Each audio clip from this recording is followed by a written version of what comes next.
Consider the pattern 5, 8, 11, 14, etc. The variable f represents the figure number. Figure 1 contains number 5, so this here is figure 1, 2, 3, 4, etc.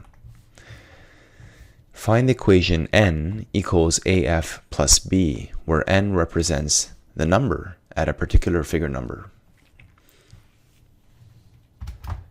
So n here is the value, such as 5, 8, 11, 14. We could think of this almost like a line equation, y equals mx plus b. This here is like a table of values. When x is 1, when x is 2, when x is 3, etc., we have these corresponding y values. So the slope is how much you go up or down by. In this case, the slope is 3, because we're always adding 3. So y equals 3x plus what?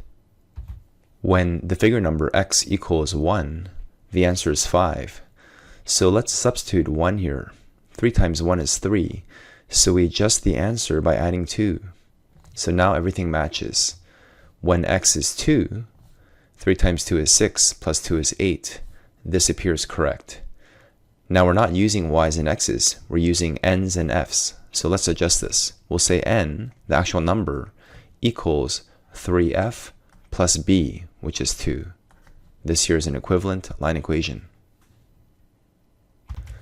So when we're talking about the figure being 100, what number are we thinking of? We're thinking of n equals 3 times 100 plus 2, which is 302. How many squares are in figure 43? Here we have figure 1, 2, 3, 4, etc. We're adding more and more squares. Now the question is, how many more squares are we adding? We're always adding 3 more than the previous figure.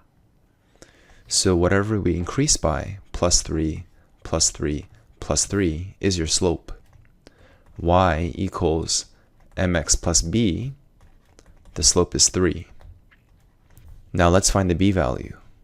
When x is 1, the figure number is 1, 3 times 1 is 3, but we need to add 1 more to reach 4 here. Let's verify the number of squares in figure 2. When x is 2, the figure number is 2, 3 times 2 is 6, plus 1 is 7. We have 4 plus 3 is 7. So this formula works. So when the figure number is 43, we have the number of squares equals 3 times 43 plus 1. And the answer is 130.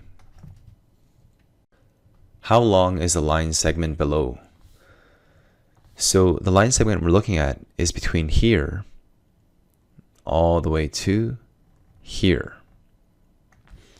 So what we do to find this length of this green line is we take the bigger number, 8, and we subtract it from the lower number, which is between 2 and 4, which is 3.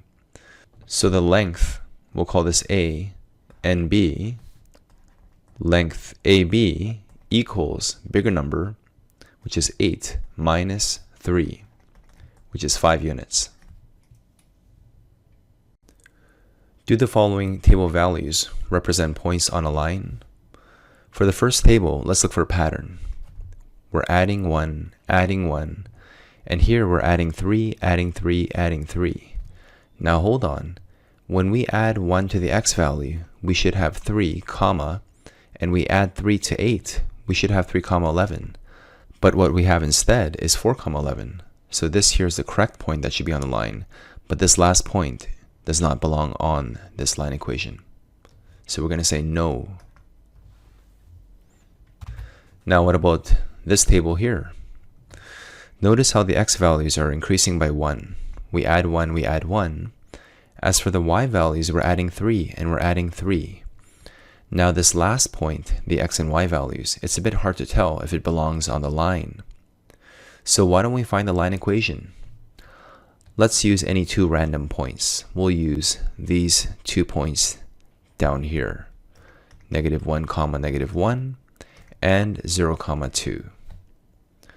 The slope formula is rise over run, or 2 minus negative 1 over 0 minus negative 1. Two negatives become a positive, so we have 2 plus 1 is 3. And we have 1 on the bottom, so the slope is 3. Recall the slope point form, y minus y1 equals m, x minus x1. And we can substitute any point. Let's just plug in 0, 2. Y minus 2 equals the slope, x minus 0. So we have y minus 2 equals 3x using distribution. Thus, y equals 3x plus 2 is the slope-intercept form. We can now plug in the x value of 2.5. 2.5 is equivalent to 5 over 2, and we're going to substitute it right into here. So y should equal 3. We have 5 over 2 as our x value, plus 2. And 2 happens to be 4 divided by 2. Multiplying across, we have y equals 15 over 2 plus 4 over 2. And combining this, we have y equals 19 over 2, which is what we expected for this point, which is on the line. So we'll say yes, these points represent values on the line.